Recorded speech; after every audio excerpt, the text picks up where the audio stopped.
pouvez y aller. Hein.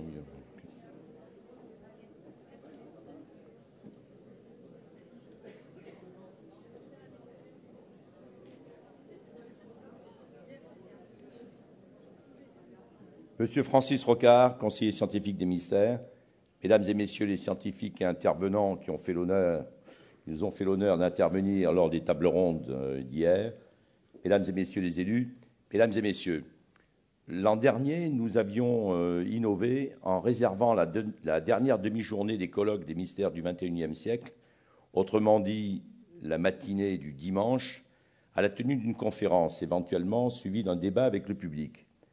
Ainsi, à cette même tribune, et beaucoup d'entre vous s'en rappellent, l'ancien Premier ministre Michel Rocard inaugurait l'an dernier cette nouvelle formule lors de l'édition des Mystères, en concluant, avec le brio qu'on lui connaît, en concluant les débats sur le thème « Quel futur pour demain ?»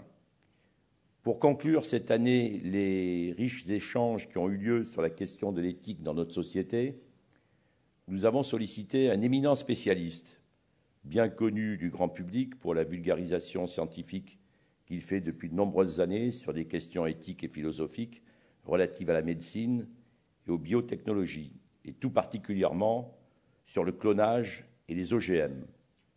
Après de brillantes études en médecine avec une spécialité en hématologie, suivi d'un doctorat en sciences, il devient chercheur à l'INSERM avec une spécialisation en biochimie, puis intègre en 1972 l'Institut de pathologie moléculaire de l'hôpital Cochin, dont il deviendra plus tard le directeur.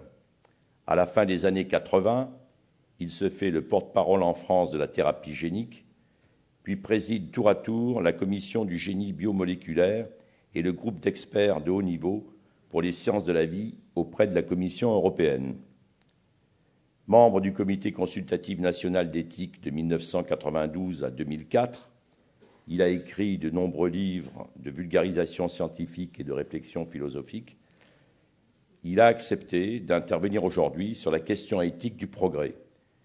Mesdames et Messieurs, j'ai l'honneur et le grand plaisir d'accueillir le professeur Axel Kahn, président de l'Université Paris-Descartes.